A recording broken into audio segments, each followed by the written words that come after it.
Hill, and I'm the chair of the Joshua Johnson Council for 2024-2025 season.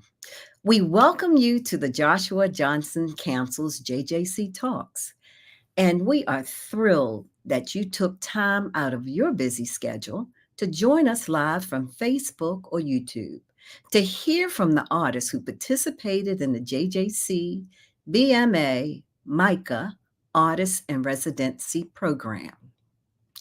The Joshua Johnson Council, JJC, is an affiliate group of the Baltimore Museum of Art. We are one of the oldest African American museum support groups in the U.S., and we are currently celebrating our 40th year. The JJC is named after the 18th century African American portrait painter Joshua Johnson, who lived and worked in Maryland.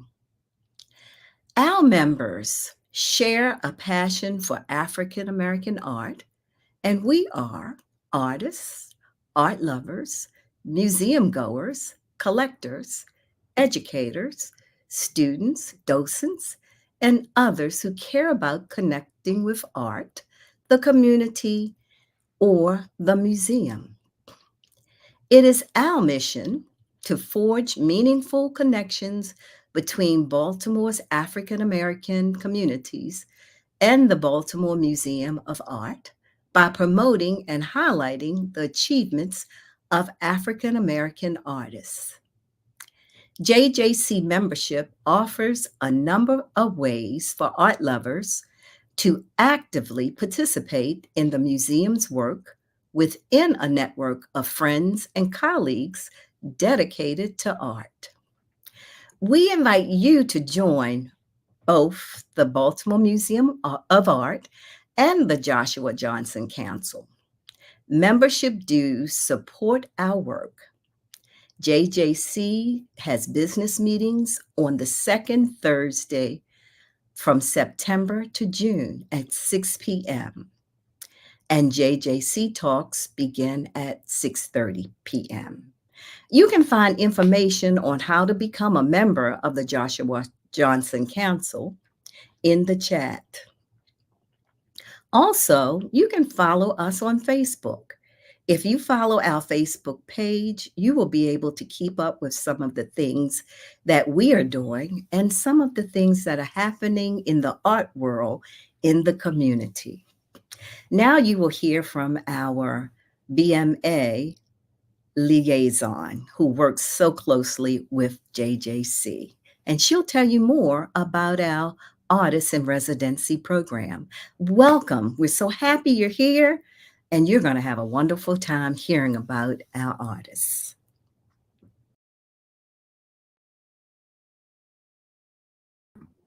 Thank you so much, Rose, for that thorough and thoughtful introduction.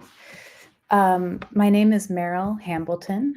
I am the Director of Public Engagement with the Baltimore Museum of Art as of this April.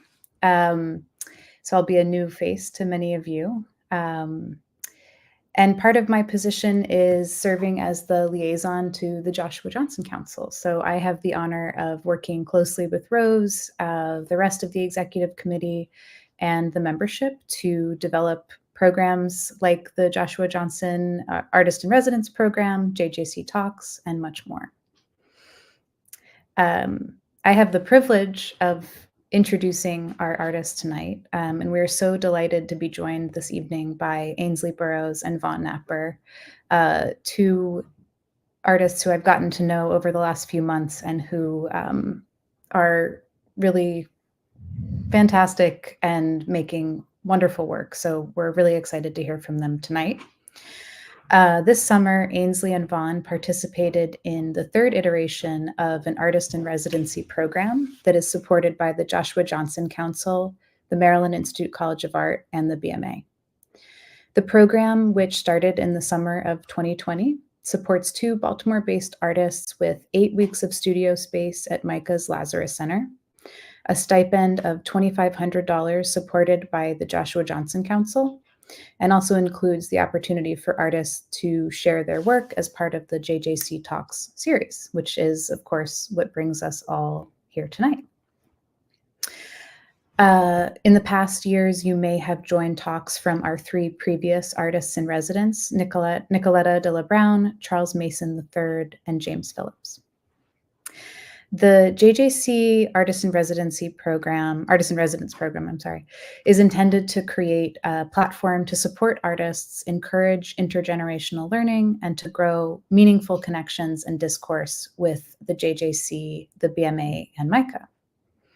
It's also, we hope, a unique opportunity to support artists based in Baltimore City, to access resources, and allow artists to explore and expand their practice within the community. This year's residents were selected by a jury that included our previous artists in residence, Nicoletta de la Brown and Charles Mason III, as well as the BMA's Assistant Curator of Contemporary Art, Annie Roberts, MICA's Director of Fabrication, Benjamin Kelly, and JJC member, Donna Rawlings. And we're so grateful to them for their time and energy. The jury, especially our previous artists in residence, were incredibly thoughtful and intentional in their deliberation process. And they thought deeply, not only about whose work would be of interest, but also which artists might benefit the most from this time and these resources. I think you'll understand immediately why they were drawn to the work of Ainsley and Vonne.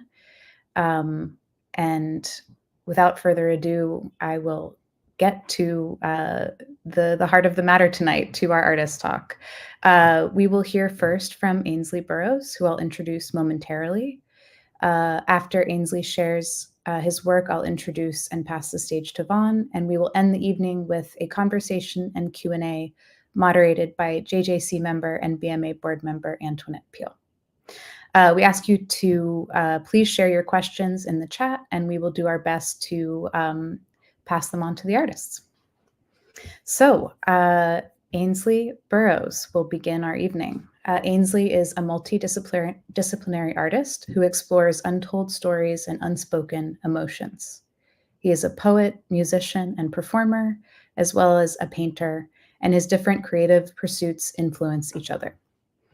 As a self-taught artist, Burrows began his visual art practice in 2009. He created hundreds of works between 2009 and 2020 as he sought to transform his talent and success in writing into a visual language using predominantly acrylic paint on canvas. Burrows has been emerging as a prolific abstract artist with solo exhibitions at Rush Arts in Philadelphia, Creative Alliance in Baltimore, the DC Arts Center in Washington, D.C., and most recently, a solo exhibition at Gallery in the Sky at Baltimore's World Trade Center. Burrows has participated in group exhibitions at Artscape in Baltimore, 1111 Gallery in Washington, D.C., Arlington Arts Center, and Amos Eno Gallery in Brooklyn, New York. And without further ado, I will pass the stage to Ainsley, and please enjoy.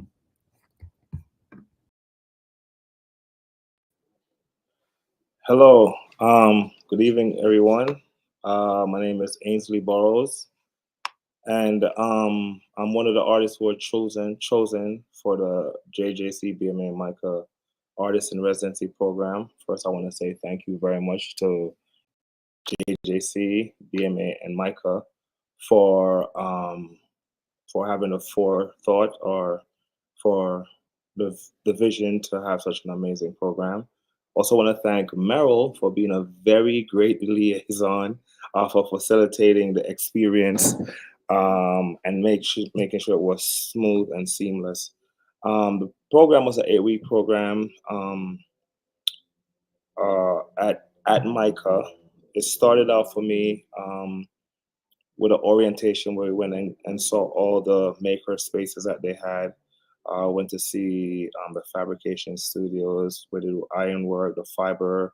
We went to ceramics. We went to the print studio, and I was told that I'm able to get personal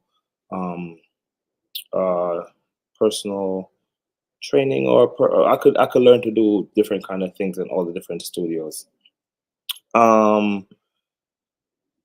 things I wanted to do. I wanted to do printmaking and I wanted to do some kind of ceramics. In the end, I ended up doing some printmaking, but I didn't have enough time for ceramics because there were so many other things to do.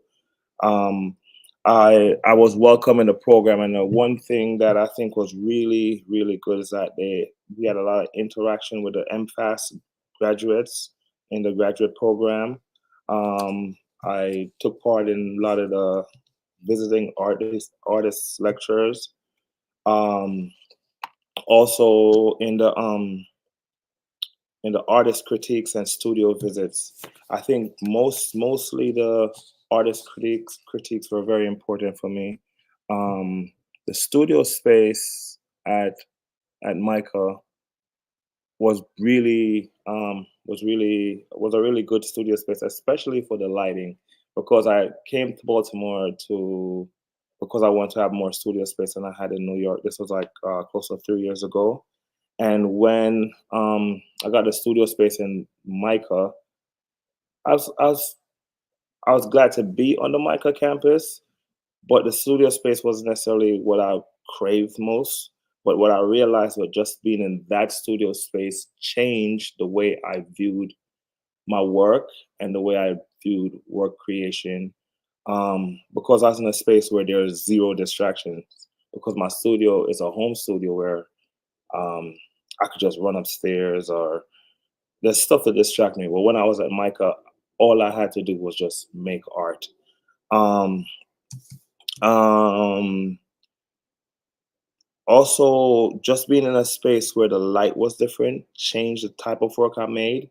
I noticed that, and I call this the paintings that I got from this series that I created while I was at MICA, like my sunshine paintings, because like it just had so much more light in the work than before, and just being able to know to figure out that little thing was very important for me, just as a thought experiment, to be like, oh wow, just being in a different space could change the way I make art, or the way I see the art that I make, and the way the space influences the art.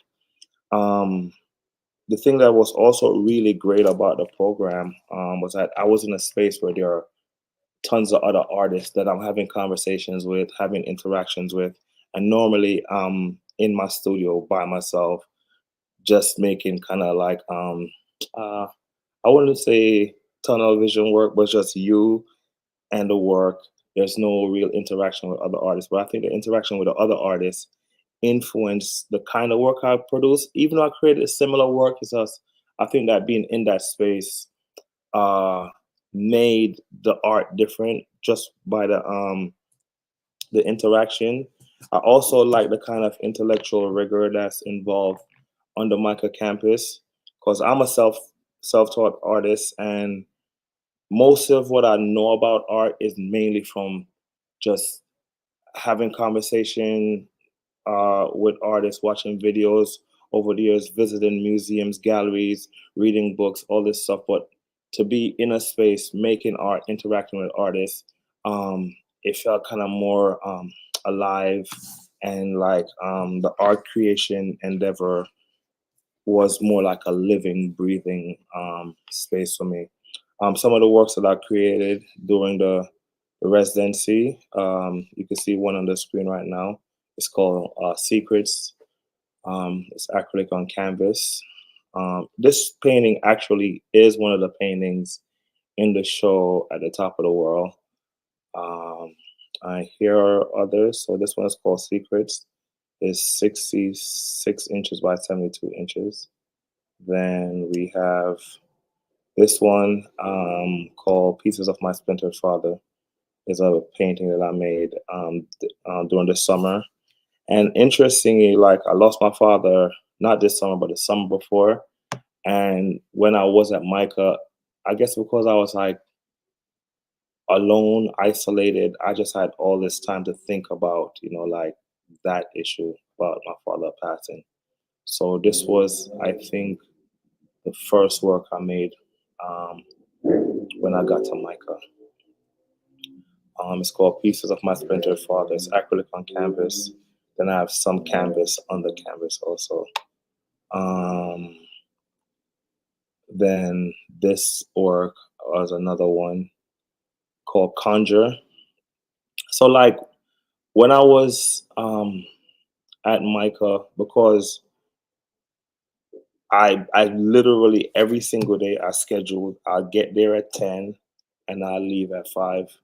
So I had just all that time to paint and I had no distractions. So I created a lot of work. I created 5 large scale works during the time that I was there, but also I was making work at home. So I'd go from 10 to 5, and when I got home, I also work on other works. But I didn't, yeah. So this one is called Conjure. It's also on the show at the top of the world. So interestingly, I think being in the MICA residency also helped me to focus on getting some of the work done that I needed for the show for this fall. The next painting, this one is called Split. So this has a little different feel than the other ones, but it's kind of like being in the space and interacting with people. It kind of, influences the way you work and the kind of work you create. And then I think, yeah, this one. This is definitely one of the sunshine paintings, because normally my paintings aren't really, not like they're not this happy, but I just found that they were super uh, vibrant in terms of just like leaning into like the soft life or the summer vibe. This one's called Pensive Mood.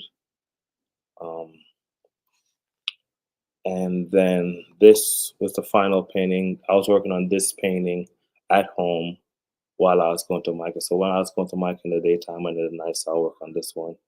And this one is also on the show. This one is called Revival. It's kind of a memory from my childhood of seeing going to a revival church and seeing people get the Holy Ghost and just the movements and the energy. One thing that I really also loved about the program, the residency, was the guest lectures, the artists that came by each week. They had different artists from completely different fields sometimes, who came and gave these presentations. And these I've because I didn't become an artist in a academic space. This is a part of the art world that I really craved. So I try to attend as many of these as I could.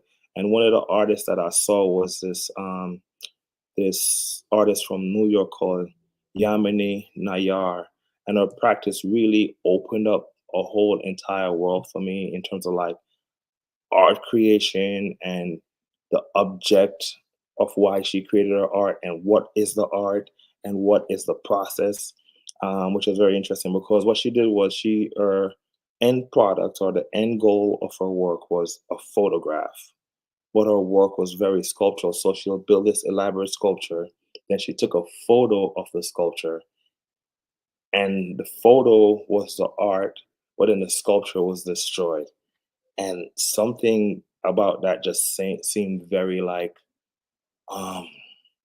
very, very nihilistic, cathartic, but very forward thinking and very brave, that she's able to create this art, take a photo of it, and destroy the art. And I thought that was brilliant. So I saw other artists. One artist who was from his background, I think he was from India, and he did this whole thing about the Portuguese coming to India and Goa and going back to his father's house, but he couldn't go to his father's house, so he did a drone video of the way to his father's house, and he took all this information and made this video that was just so interesting. And I just was never exposed to somebody making art like that, and I think that really influenced the way I thought about my own process and about making art. The other thing that I really loved in the program were the artist critiques. I was invited, like I was just welcomed in by the MFAS program, by the graduate students and the professors and the people that ran the program, to like go to the artist critiques. And it's just kind of like this space was like, for me, was really important because I saw the process that people went through in terms of like developing the philosophy or the ideas around art creation, or why they make their art, or what goes into making the art.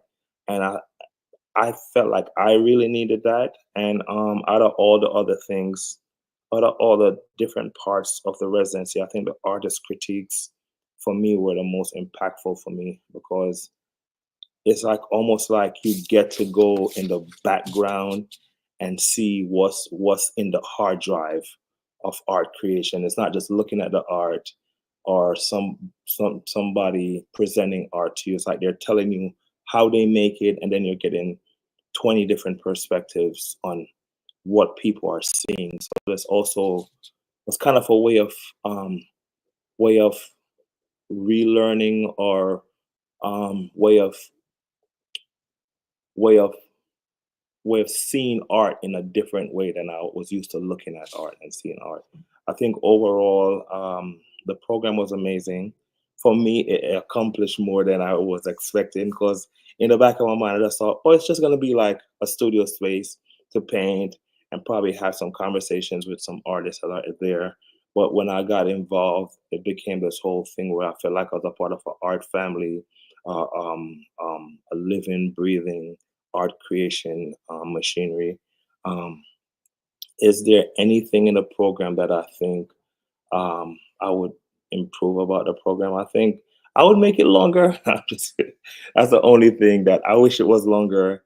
At the end of the program, I was like, man, I gotta go. Also, one other thing I think would be, I think might be valuable to the people that go through the program, is to have some kind of like long-term relationship with the people at MICA and the actual workspaces that they have. So, and I know it's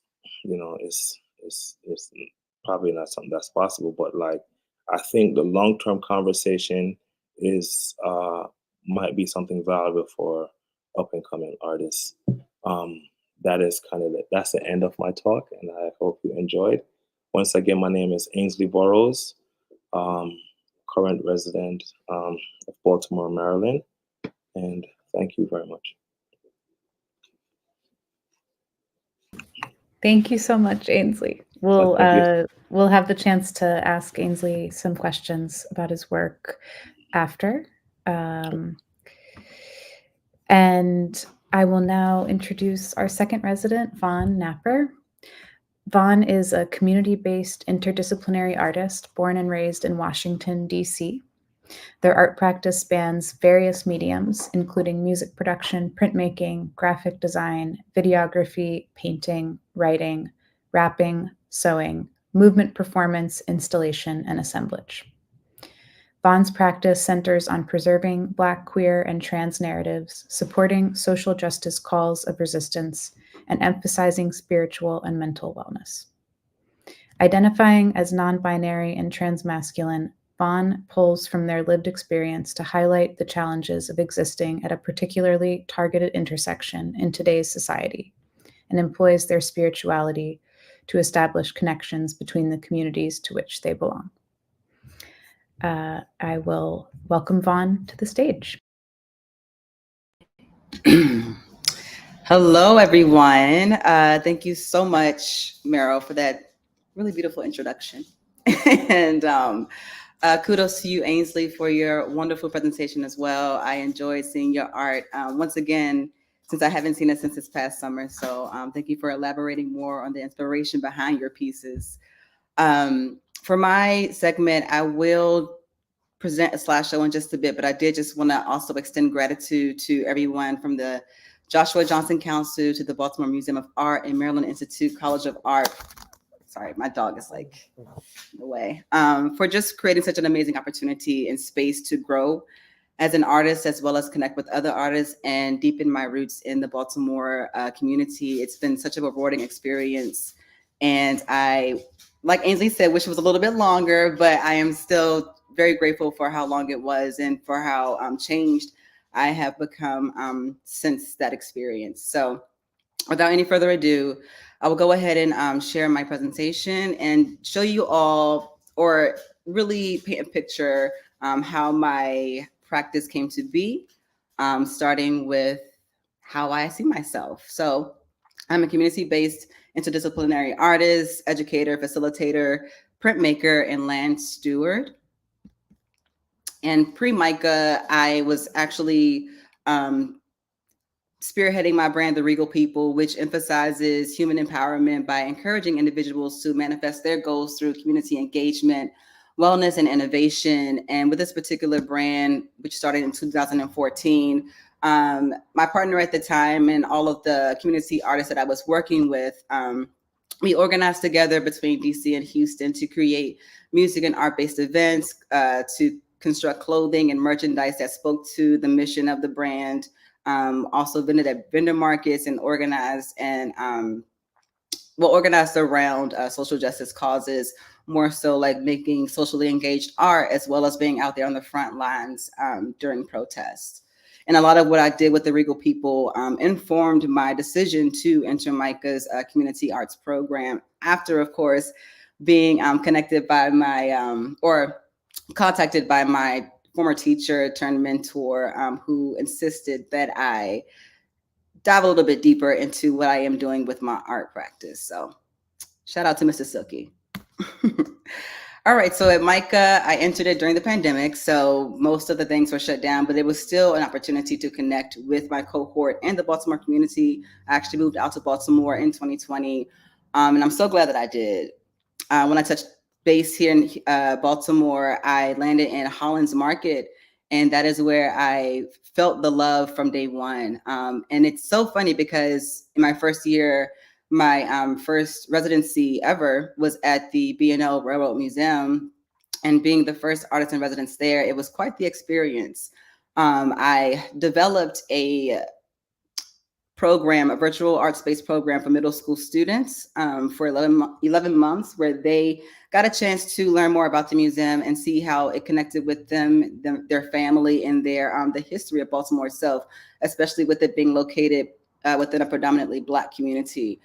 So a lot of the curriculum really emphasized the inherent connection, both in the students' families, as well as the history of the museum, as well as the Brown House Connection, which is what the program was called. It culminated in a community day towards the summertime, where the students got a chance to come to the museum and also have their artwork, which included some assemblage, some printmaking, some collage work, as well as some writing that spoke to things they cared about, like the safety of their families and of themselves as well. And they got a chance to have their art placed within the roundhouse of the B&O Railroad Museum. So it was a really special moment to witness that. And on the bottom left, you'll see some of the artists and muralists that got chosen for the street art competition, where, again, their artwork spoke to the connection that we have here in Baltimore between each other. And it was put on a caboose, which is located in the outside portion of the B&O Railroad Museum. So if you ever go there for an event, make sure you go out there to the outside part. So you'll see this beautiful piece. I believe 4 artists were selected, and you'll see their artwork as well. In addition to the community day where the families came out to see the students' work, I also created these stamps for participants or residents from the area to come and create their own designs on the B&O canvas bags. And the stamps are actually designs of like hitchhiker language, as well as the Underground Railroad. So there is some history there as well, in the midst of all the art making that took place during those community days. In my second year in MICA, that is when I really got introduced to printmaking. Initially, I used to go to the Capitol Children's Museum in DC, and I came across this printmaking machine. I don't know what it was at the time, but in hindsight, I realized it was it was a letterpress. And so that has always stuck with me. And it's so funny that this came back up in my first year at MICA, where we were prompted by our teachers to create artful responses to our readings and the research that we did in the graduate program. And so these two are my favorite monoprints from that year. The one on the left speaks to my curiosity to just continue learning about life, how we all got here, how I got here as an artist, a community artist specifically. And the one on the right speaks to the mature dandelion flower, which when I was younger, was told that if I blew the seedlings, which is those little white fluffy things that blow out, I ought to make a wish. And I consider these wishes as prayers and always a moment to manifest whatever dream I may have at any given moment.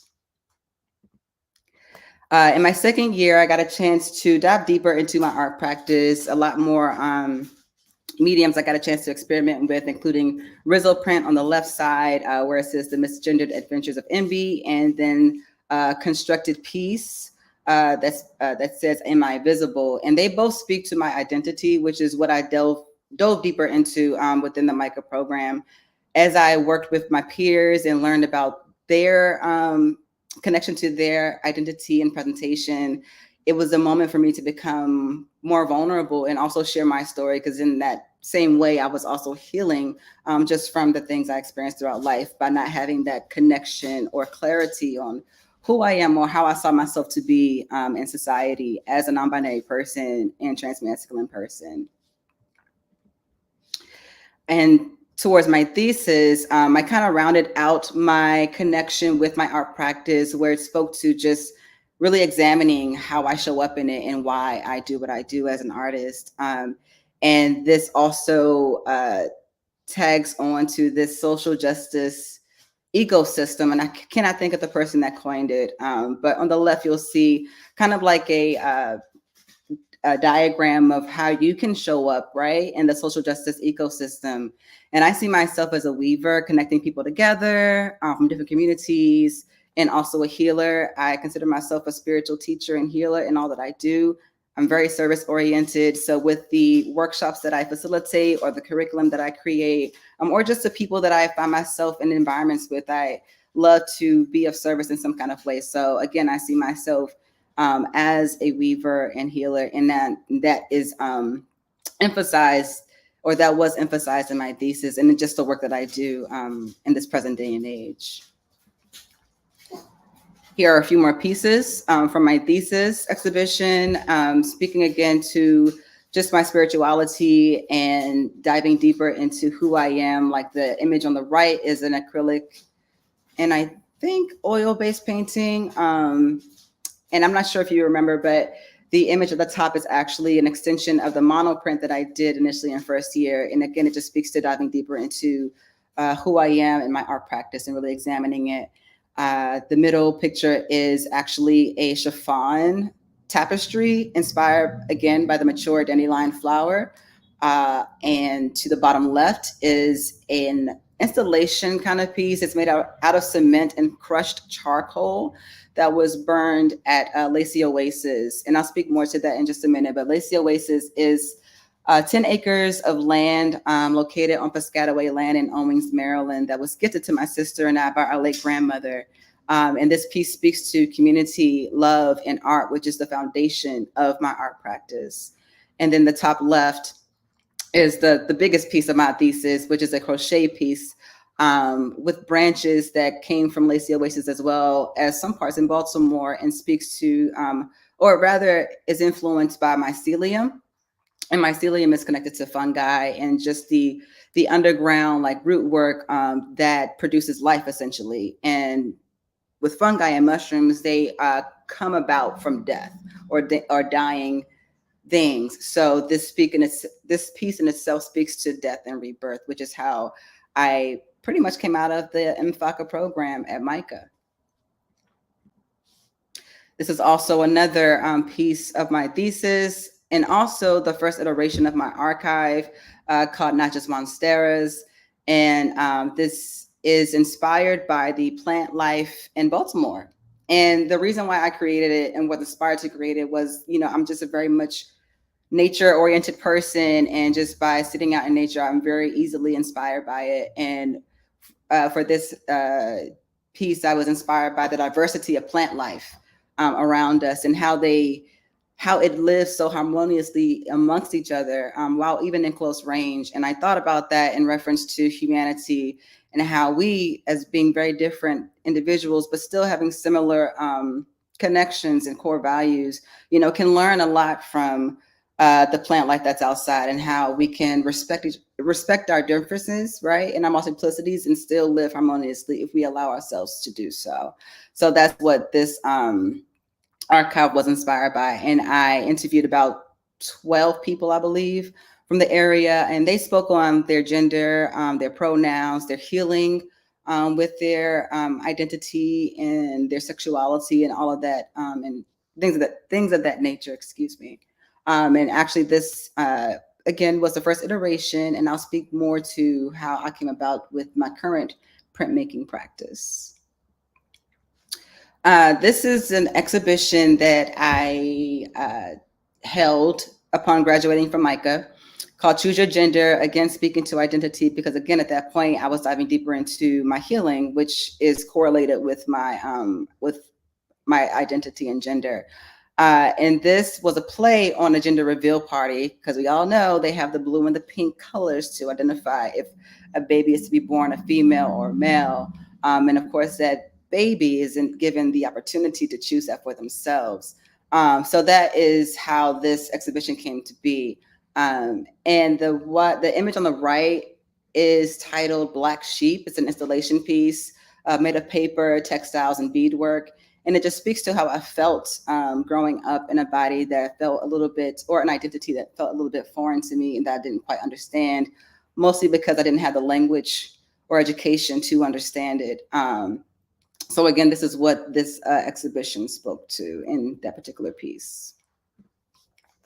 Within the exhibition, participants also got a chance to share their names, their gender, their relationship with it, and a little bit more about what they were willing to just share overall. And I have found this to be very healing, just to hear other people speak on their own experience with their gender and identity and their relationship with it, because again, I find that to be very inspiring, and it allows me to open up some more about myself and my experience. Common Ground was a group exhibition in 2023 that I co-curated with Angelique Scott and Jennifer Fraser. And again, speaking to connection, this exhibition was inspired by the connection that we have with each other and with the natural world around us. And actually the plant life on the mural that we created is inspired by the plant life that I researched in my Not Just Monstera's archive.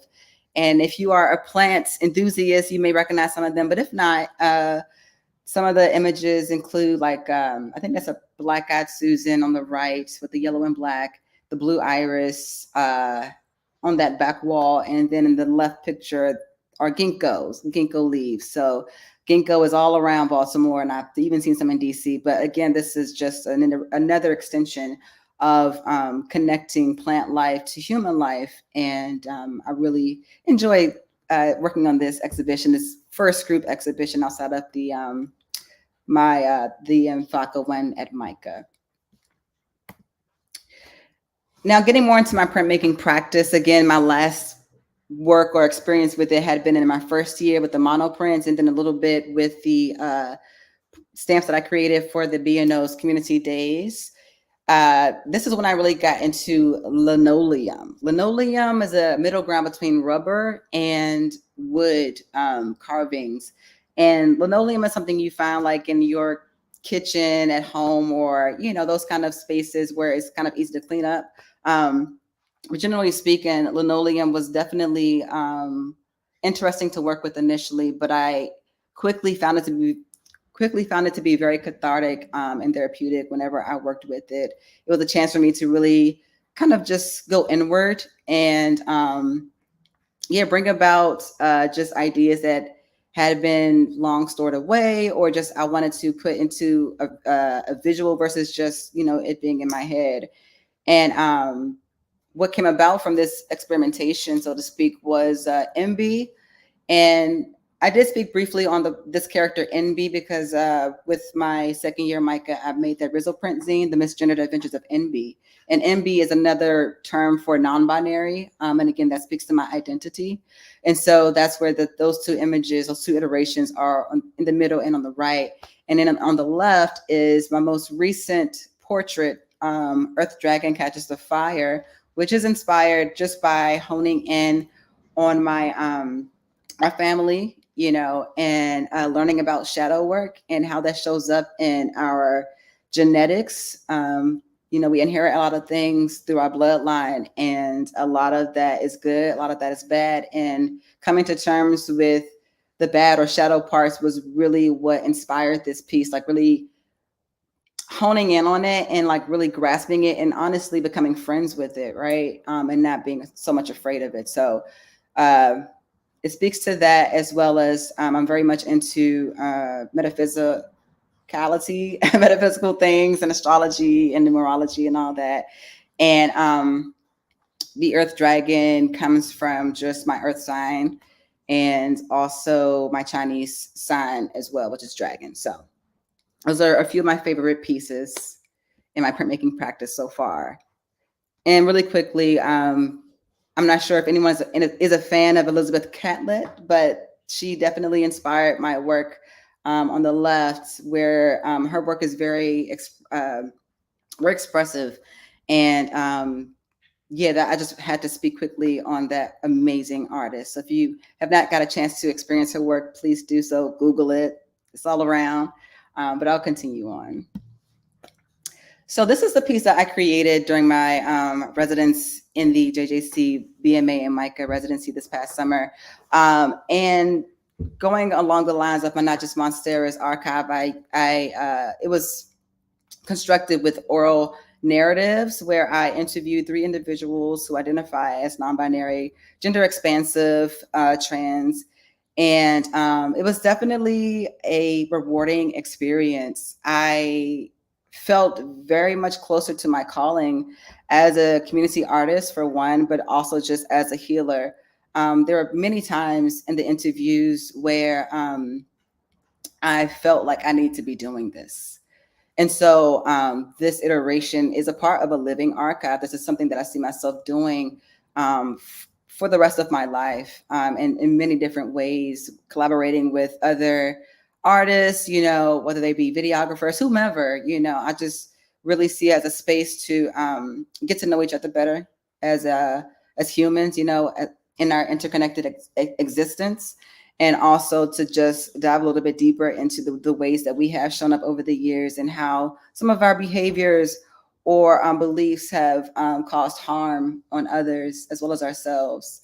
And I coined this piece Reassemble because a lot of the inspiration behind this iteration came from religion, spirituality, again, identity and gender, sexuality, and just the fact that, you know, as a Black queer person, a lot of my life, or the past decade or so, has been about unlearning things that I was taught to hate about myself, and picking those pieces back up that do make me feel whole.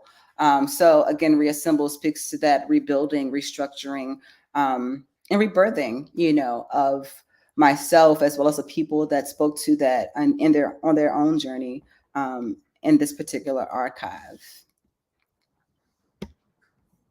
So these are the images of the people, very special people in my life. EJ, who I met in Houston, Bootsy, who I met here out in Baltimore upon actually moving out here, and Brandon, who I also met in Houston. Very beautiful people, very beautiful souls. And I see each of them in me, and that's exactly how it felt during the interviews. So I cherish those moments, and I'm very grateful for them giving me the space to share their story within this artwork and this iteration of the archive. So while working on the archive, I did want to take it a step further and create a site-specific installation, and that's still in the works. but things take time. So just know that it is still going to happen. But this is just some documentation of a reference, so to speak, of the idea of the site-specific installation. To the left is an image of the sketch of the pulpit, because again, it's speaking to religion and spirituality. And again, my upbringing, I for the first 10 years of my life was very much in the church, and that is also a point where I had to, well, I just kind of like, realized something was a little bit off, or something just felt unfamiliar, or just a little bit unsafe. And though all parts didn't feel unsafe, there were some that was really impactful. And so I did want to include that in this installation. So that is part of the physical installation. And then on the right is actually a space at Lacey Oasis, what I was speaking to earlier, the land that's on in Owings, Maryland. And this is kind of like a position that is facing so many beautiful trees that I see spirits in, and also ancestors in. And I'm choosing this location because it's like, if you were to stand at this installation, it's almost as if you're standing in front of a congregation, and you're letting yourself be known, and you're speaking your piece, and also connecting with what stories are being told with this particular piece, as well as whatever is coming to you from being in this space. So that is still in the works, but that is the plan for the continuation of this archive. And just to give you an idea of where my art practice is, as a community artist, I'm currently an educator as an adjunct faculty, teaching 2D and a lot of 2D visual concepts. So very fundamental art elements, and just pulling together the literal terms of that education, as well as the figurative, and really allowing students to dive a little bit deeper into their art practice and helping them connect better with it, or closer to it. I'm also a facilitator. I'm a teaching artist. In addition to printmaking, I teach a lot of different mediums, like just textiles or fibers, visual art, and a number of other things. I'm also a printmaker, something that I'm honing in on, as I spoke thoroughly about just a moment ago. And I'm also a land steward, and being a land steward is not easy. So I am taking my time to become more familiar with the land itself, learning how to cultivate it, tend to it. And it's very much similar to cultivating relationships with people. So I find that to be really interesting, especially just how my practice has evolved since coming to MICA, and cultivating relationships with the people in Baltimore, the communities in Baltimore, that I've really have grown to really appreciate. And this is a little map on the right side of how far Owings or Lacey Oasis is from Baltimore. So it's not too far. So if you want to go there, feel free to reach out to me. I'm more than happy to show you it. To the left is actually a retreat that I facilitated with a youth group from After School All-Stars based in DC. It's a wellness retreat that they were on, and they just learned a lot of beautiful things about wellness, mindfulness exercises, learning how to pitch tents, learning how to start fires, how to or embark on a scavenger hunt. And it was really beautiful to just witness youth out there reconnecting with nature, and especially the youth whose first time it was just out there being in nature to that degree was just, it's indescribable, honestly. But just want to speak briefly on that and tell you how beautiful that space is. In recent news, that piece, Reassemble the Print, you can actually view it in person at the Peel Museum. It's now on exhibition as a part of a group exhibition called Yours, Mine, and Ours, works by the strong and sensitive, an amazing group, our Art Room Collective, that I've had the honor of being a part of this year. Is again now on display. A lot of beautiful visual art, installation work, printmaking work, you name it, and it's on display until the 27th. So please find some time to make it out to view the works of all the wonderful artists, as well as see the print that I created in residency there as well. And this is just a clip, or I guess just a photo of how it is positioned in the exhibition. It's a lot more like seeing it in person. you always get more from it versus just seeing things on screen. So I highly encourage you to see it in person. And actually, because I haven't gotten to the point of really creating that site-specific installation at Lacy Oasis, I did create some parts of it, so to speak, here in this exhibition at the Peel, speaking to, again, the natural harmony of the diversity of plant life, where you have the wood pieces there, different kinds of trees, along with that the cross, which I actually got from my late grandmother's house, which immediately I was drawn to include in this exhibition. All right. And also this past weekend, I had a really fun time at the BMA Lexington Market, where I facilitated a printmaking workshop, just introducing more people to printmaking, and also, again, emphasizing our interconnectedness and diversity with the plant life that is grown around Baltimore, and also just the love that we have amongst each other in the same breath, so to speak, of our differences. So that was really cool to witness and be a part of.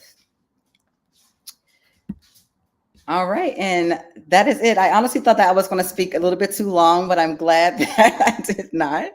But thank you all for listening in and learning a bit more about who I am as an artist and how I got to where I am, and how just what I do is really informed by my journey here as a non-binary person, a Black, queer, trans, effervescent person, just really being very service-oriented and wanting to preserve the lives and narratives of the people in my community that I belong to, and also just introducing people to more art mediums, and just establishing a greater connection with the world outside of our homes, that is nature.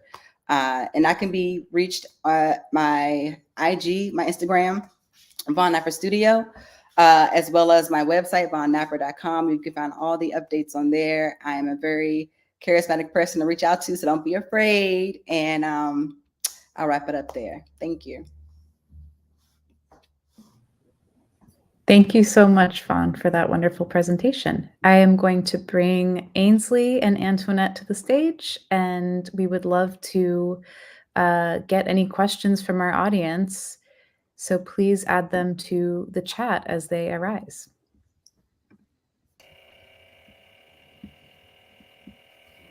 Thank you all for that wonderful talk. Thank you so much. And again, please, if the audience has any questions, to put them in the chat. But I will say that I'm extremely excited about the fact that the two of you pulled so much that we didn't expect from such a residency. I mean, the thought of it is right, the studio space and access to explore and experiment with all materials that are available to you. That's part of it. But to go as deep as you did with being able to focus and connecting with the spirituality of things, using materials and relationships, seems like there's the similarities between the two of you who do more than just paint. You're a poet and a producer, you're a rapper and a performer.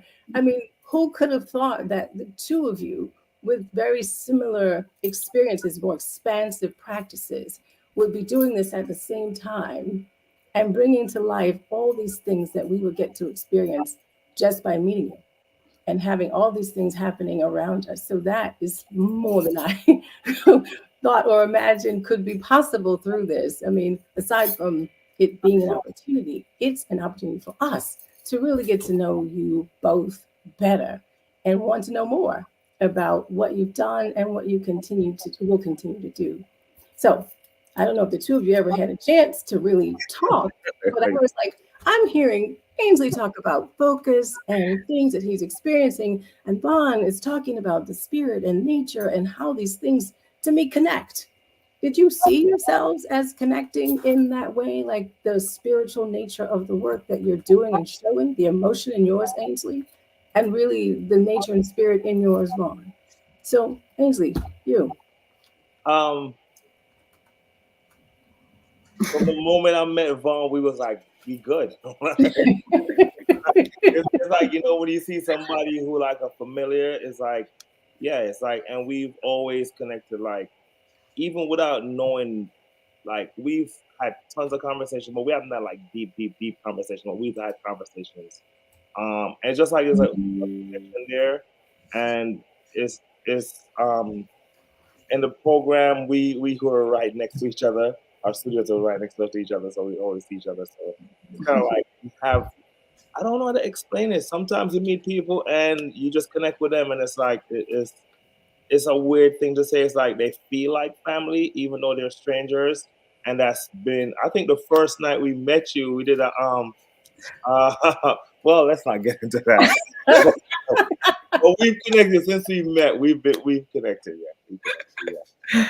Because I think our practices are similar, but different, but similar in this, you know. Right, right. That's what I got from it. As a person on the outside, I was like, wait a second. I'm seeing this really organic connection between what the two of you do in such an amazing way. And I wasn't sure if you actually, not that you wouldn't recognize it, but actually from someone on the outside, I'm like, wow, this is really connected.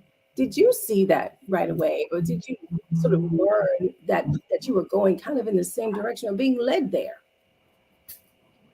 What do you think, Vaughn? Yeah. I don't even remember the first time I met Ainsley, but like he was just saying, like it was very just familiar, you know. Sweet spot. Where?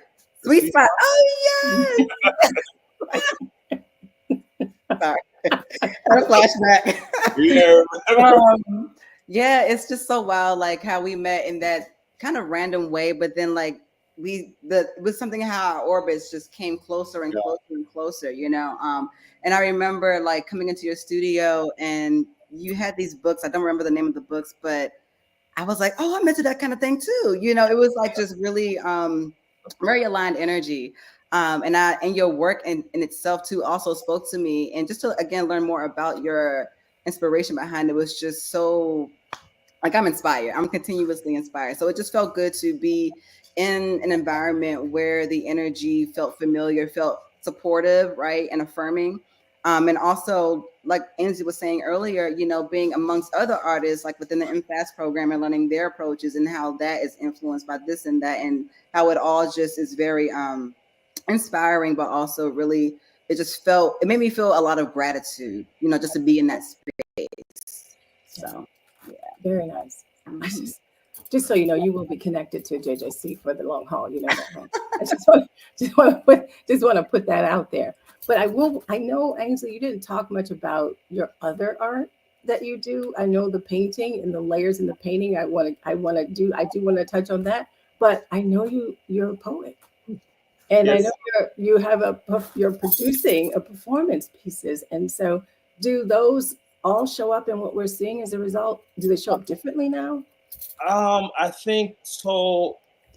For me, from the program, what I got mostly is perspective and approaches, right? So my way of approaching my work and the way I've seen my work is based on my own experiences. But then sitting in a room with 30 people and hearing their different approaches, now it's putting up all these different markers inside of my thought process. Like, oh wow, what if you were to do this from this angle or do this from here and do all this stuff? I'm originally a poet, like still a poet. Like, I mean, I've spent the last 25 years as a full-time poet, traveling all over the world, from Germany, Switzerland, England, France, Denmark, Wales, 10 months out of the year, almost a different city every night, just performing poetry to audiences.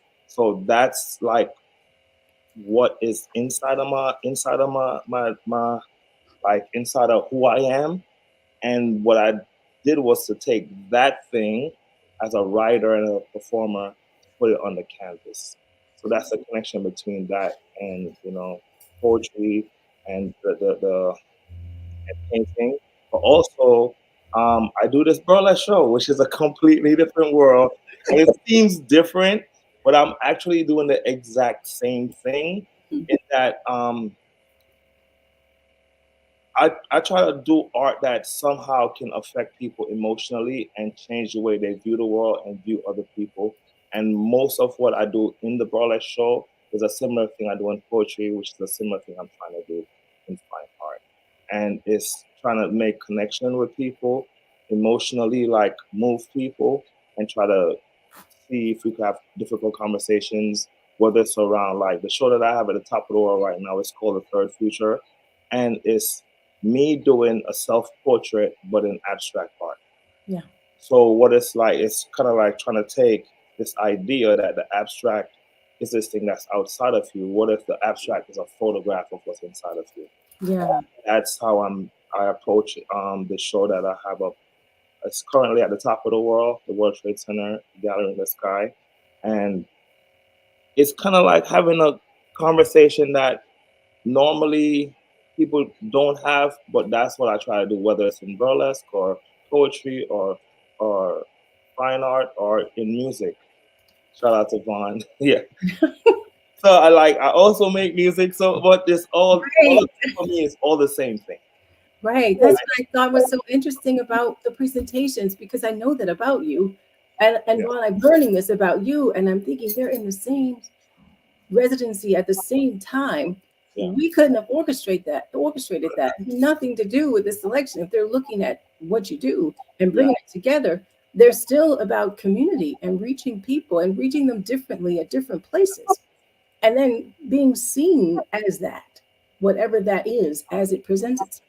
So I just thought that this was a beautiful harmony of artists or creatives that come together to show themselves.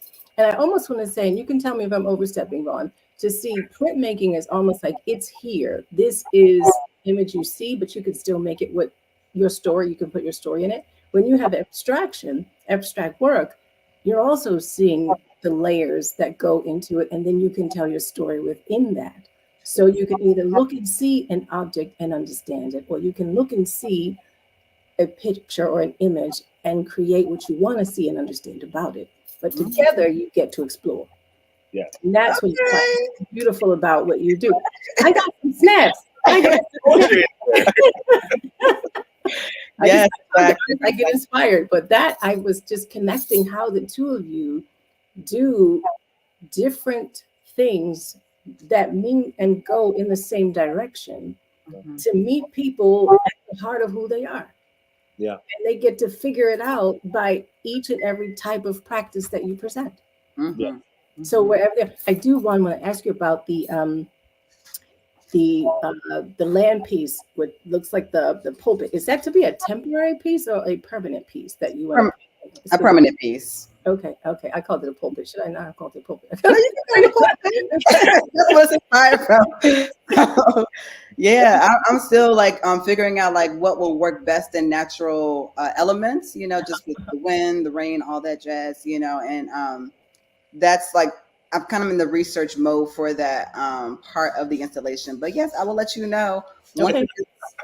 There. Very good. Definitely want to know about that. Yeah. There's just so much about both of you that I think everybody should know, right? because it's only so much time to really dig in, because there's just such an expansive amount of creativity between the two of you. And one thing, there's a question that says, Ainsley, I would like to hear more about your exhibit at the top of the world. I don't know if you want to, I'm checking the chat too, making sure that we can address those. So that's there if you want to address that. Should I address it now or?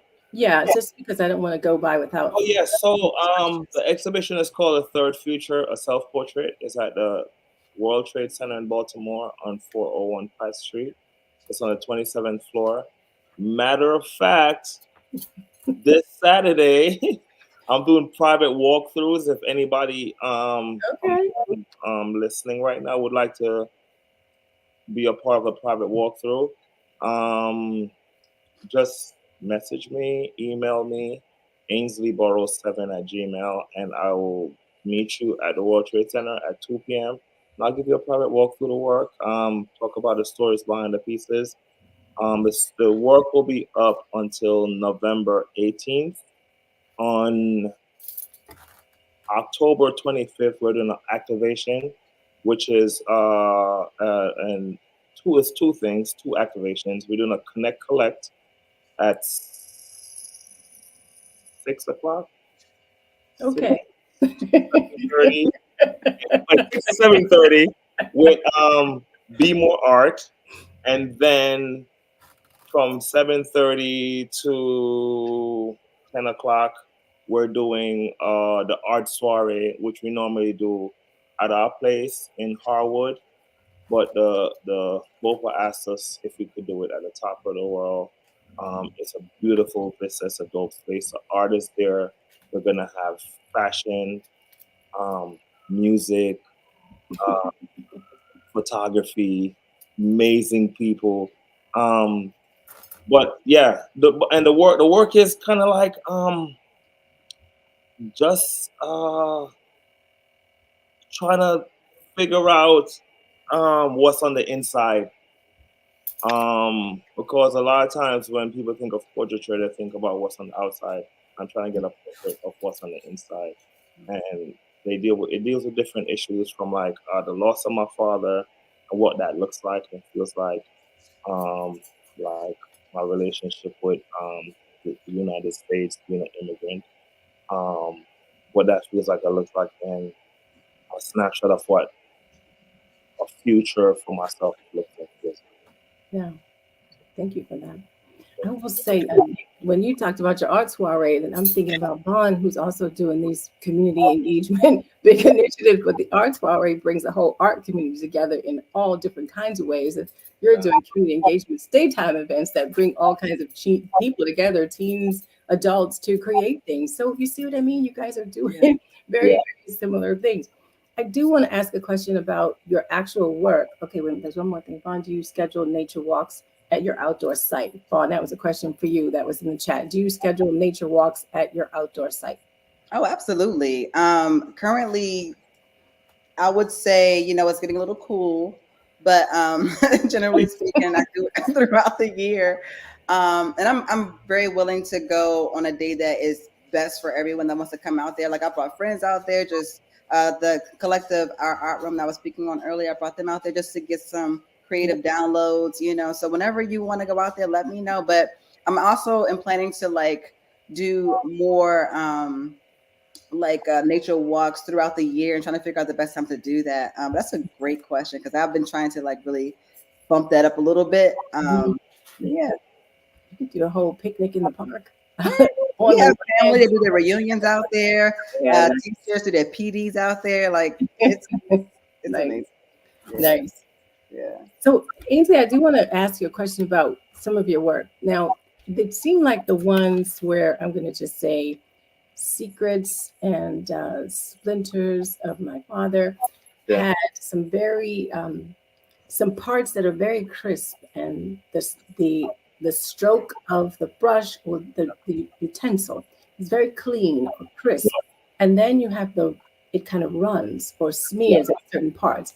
But then when I looked at Pensive Mood, it was more of a, I don't want to use swipe. I'm not an artist. Isn't that clear? But the brush strokes are more wide and soft. And you almost feel the emotion that's going through those works. Yeah. So, the layering there also it's you. Maybe this is your poetry and telling a story through the work itself as you execute it. Yeah. So are you conscious of those kinds of things when you're producing? That you don't know that you're not in a pensive mood. I don't think you say I'm going to paint a pensive mood. You're painting and then it becomes something, right? Yeah. So for the longest time, I thought of my work, and I actually reframed this from being a part of the JJC residency this past summer, because I started to think about my work in different ways, right? So originally, and just from I do abstract work, I thought of it as more intuitive painting, right? Painting with this intuition, and you're moving with it, and you're going where the narrative takes you, right? But then I'm realizing that actually it's not just intuition, it's a form of composition.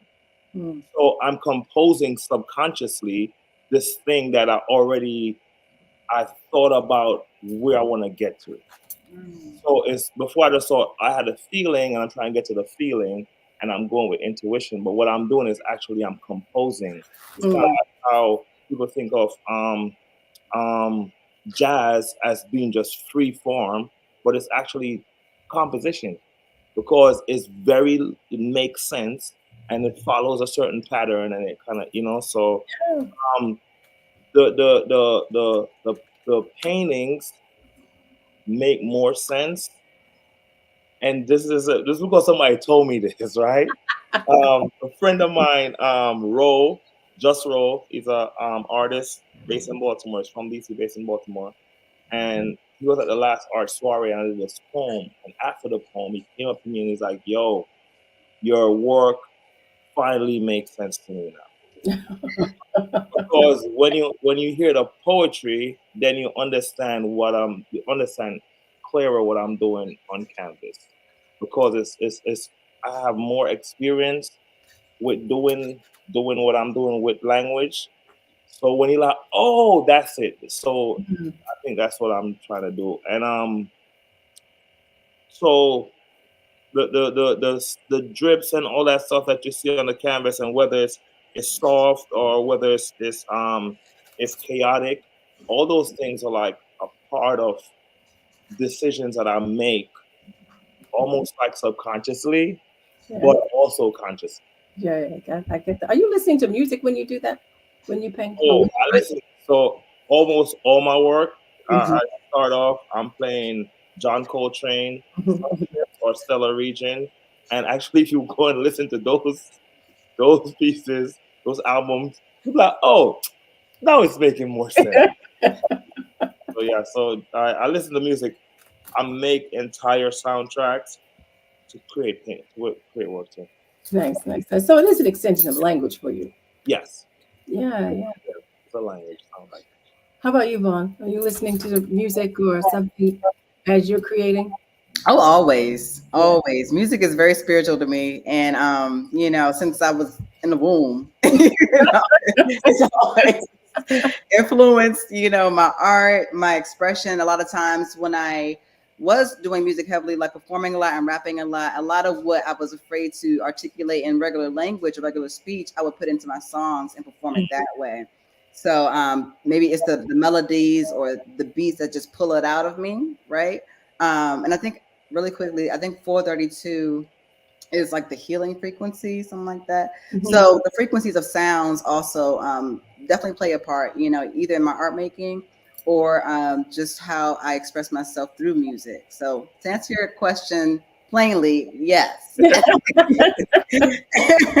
Absolutely.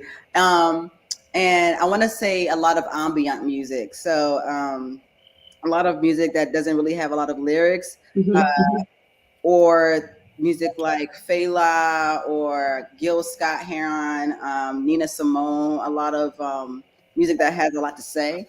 So, yeah. What about the sounds of nature? Do you ever pull those? Like if you're out on the land and you hear the leaves rustling or the crickets, if they have crickets, I'm sure. I'm scared of everything. So I know there's sounds of bugs and there's sounds of things, critters. Yeah, so it's funny you ask that because with my Noches Monsteras first archive, like the oral narratives that I capture, like with the people speaking, I put a soundscape of like nature behind it. So like when you came to the exhibit, you heard them speaking in addition to like birds or bees, or you just trees rustling, leaves rustling, all of that. So that definitely is a soundscape that I've incorporated in my art. I thought you might not have to, but it would, as with all that you're doing from the earth, it's coming from the earth. You're pulling from ancestors.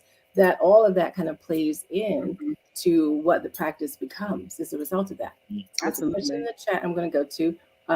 What would you recommend for a beginner artist to start experimenting with art as a way of self-expression? Who wants to go first? Just do it. Whatever your hand goes to, let it go. Listen to your body. Listening to my body has been like the greatest thing I could do for myself. My body and my intuition. My first medium was, I want to say, dance. So my body was my instrument. Like very gestural movements, or even going to dance class and learning all the classical, like ballet, modern, all of that, whatever you feel inclined to do, just do it. And it doesn't have to make sense. Let that go out the window. It does not have to make sense whatsoever to anyone, especially anyone else outside of you. So long as it makes sense to you, you're on target. You're right, and you're right where you need to be. And over time, you'll learn your language and how to articulate what you're feeling, what you want to express to others through your art, whether it be through written word or through painting or through printmaking or whatever you feel best expresses what you're trying to say. Nice. Thank you. What I would recommend, I always tell artists this, is talk to people. Talk to as many people as you can. Like connect. Talk to the homeless guy. Talk to the person that's on drugs. Talk to the guy who has more money than he needs. Talk to the woman who's been through a lot. Just talk to people. Fall in love with people, places, and things as much and as often as you can. Because it's that love for people and spaces and things that create the art that changes the world. Like nothing is more, I think, moving than somebody telling you who they really are. Yeah. I say, like, and I know this is thing that we're told as artists that we need to be reclusive, we need to be these people that are away from the people. I think that the people that are the artists that are with the people and exist inside the space where people exist are the people that connect more with what's going on around them. Nice. Art is supposed to be about connecting with that and sharing your perspective on that. Yeah. Does anybody need to call you an artist, or are you just that? Do you know what I mean? Like the question is, you are doing a thing, right? As a human. Yeah, I think people say artist because it's easy to explain it. It's an easy way to go, oh, you're an artist. But like I have an uncle, he's never been called a chef. You eat his food, and you're like, what did you put in this thing? And he's using the same exact ingredients as everybody else. But a part of who he is gets into the food, right? And that's because he'll walk through the woods and he could tell you what every single tree is for. What remedy you need to do with the bark or the leaves or the so I don't think it's a thing. Yeah, we use the name artist, but I think you are the art that you create. Nice. Thank you for that. I think you two have been like the best representatives of what a person is able to do. Because nobody said, and I know you keep using the word, I'm trying, Ainsley. I'm trying to do that. I'm not a trained artist. I don't know how we got here with all these shows if there was not something in you already to be the thing that you are supposed to be just because you did it.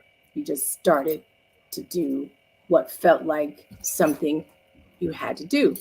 To Vonne saying they know now what they're going to do the rest of the life because you find the thing that brings that real authentic joy to you. Is that how you know this is my life's work? Because I'm being led. Who could orchestrate this for you? No one. It is the thing you have been called or chosen to do, to represent, to give others the opportunity on a platform, any platform you show up in, the opportunity to say you have the possibility. Stop. Finish it however you will. Wow. Right? Yeah. Wow. Absolutely.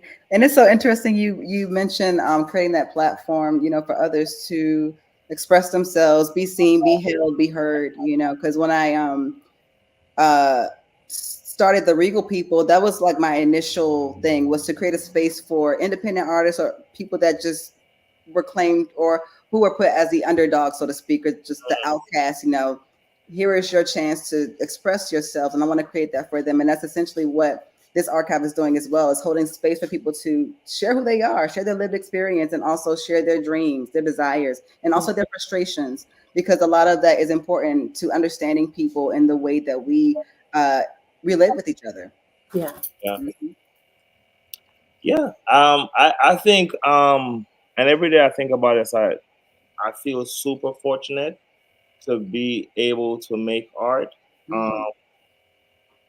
and I don't never take it for granted. And like, it's one thing that every single day I wake up, I'm like, damn, I get to be an artist today again. And it's a kind of a prayer, right? Like, thank the universe, whatever energies out there for, like, I don't know if it's giving me this gift or allowing me to have access to this thing that's out there. And I have the philosophy that we are all chosen to do a thing. yeah, We don't really know what it is. We arrive yeah, to a place, Right. and it feels a certain way until it doesn't. yeah, And then we shift as the universe shifts us, and then you create a new thing. We don't know. I don't know what the first thing was that you each created, but you did that and you continued to do it. And then you did another thing. yes, But you never let go of the first thing. It just built. And I'm making this up. Nobody told you to do either one of them or to stop doing any of the things you started doing, but you kept on. Mm-hmm. And then everything just opened up because you were open to receiving whatever opportunities came to you. Am I right about that? Yeah, absolutely. It's whatever kind of response you want to give to those opportunities as well, too. Because I just learned, speaking from personal experience, there are a lot of opportunities in the world to expand ourselves, right, and connect with each other, and to continue to grow and heal and evolve in our art practice, especially. But in order to do that, we must continue to open ourselves to what's going on around us. And I think Ainsley was speaking to that earlier, like speaking to a neighbor or some person you have never spoken to, but you've seen maybe on multiple occasions. You never know what might influence or inform your next step in your art practice or as your in your journey overall. So, absolutely. yeah. I think sometimes with just being an artist or creating art is almost like having the experience and the experience influence you, right?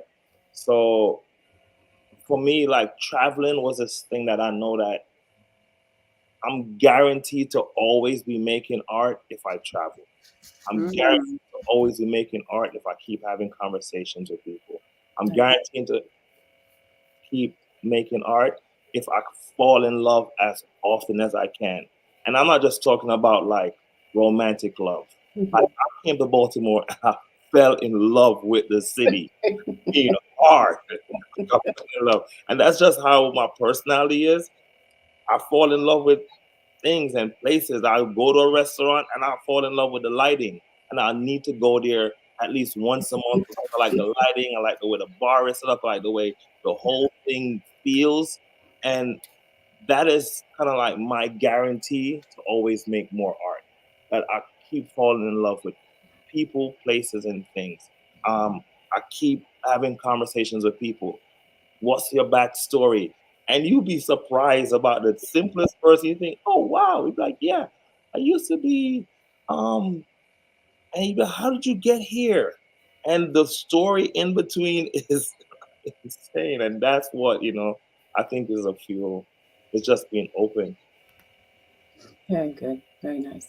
So what's next for each of you? I know you've talked about some things. We've got your installation coming, Vonne. Anything else you want the audience to share about what's next? Sure, yeah. What I'm focusing on right now is, for one, creating a printmaking curriculum just to introduce the medium to youth and more adults and just more people altogether. I'm also wanting to extend the archive to an LGBTQ organization, specifically for Black, queer, and trans people, again, for youth and adults. So figuring out how to continue to cultivate that. But like I said, this is my life work, so I'm going to continue to do that and also give people the space to do it on their own, because I feel like preservation about our family's history, our history in general, is very important. And in whatever ways we can do that, that's what I'm going to continue to pour myself into. Thank you for that. It's so important for us as a community. Mm-hmm, absolutely. Yeah. Ainsley? Whew, it's a lot. So one, The art soiree, October 25th. Come to that. It's a vibe. It's a thing. It's a yeah. That is October 25th. Then in November 14th, I have a show. It's art with I'm partnering with MAP to put work up in the Indigo Hotel, in the library, and in the other space, in the Indigo Hotel. Then in December, I don't know if I'm supposed to say this, but I'm gonna say it. I'm partnering with the BMA at the Lexington Market. Okay. For 3 day from December 12th, 13th, 14th, 3-day live painting. So if you want to see the whole process of how it goes from just a canvas to a finished process, you can show up the 12th, the 13th, and the 14th and see the process, how it unfolds. In the background, outside of painting, I'm releasing 2 novels and a poetry album in early 2025. What? Like, in the background. How do you do that in the background? I don't even know how you do that in the background. I have a sleeping disorder, to be clear. Very nice. Very nice. So I do want to thank you both for sharing yourselves with us. One, and I'm just going to say, I know people may have thought I was going to really have some in-depth conversation about your specific works of art, but you do so many different things. Do not want to lose the opportunity for the audience to know the breadth of work that you produce and how that really affects you as a person, as an individual, to be able to show up and be seen in everything that you have to offer. And people know it's possible to do the same and be inspired by what you've done and what you've been able to expose and explore and find out more about yourselves and each other. So with that, I am grateful that you were chosen to be a part, but we really didn't choose you. You were kind of already destined to be in a location that was designed for you to participate in, because that's just how the universe works. Yes. I believe that. You're never in a place you're not supposed to be when you're supposed to be there. Timing is everything, and it just orchestrates it all. 100%. So with that, I thank you both. It will not be the last time we see each other. It will be in person, though. And we will have that opportunity to always share your practice and experience with us. And as many, since we're in the virtual world, anybody in the world can see and know you better and hopefully come out and support in every possible way. And with that, I thank you. And to our audience, thank you very much for joining us this evening. BMA is always an opportunity for you to connect with the community, as well as an entire archive of work that's available within the institution. The Joshua Johnson Council, the African American affiliate group that's been around, as Rose said earlier, for 40 years, also open for membership, all of which you can reach at artbma.org in Baltimore City on Art Museum Drive. And for that, I will say good night. Thank you. Thank you, Antoinette.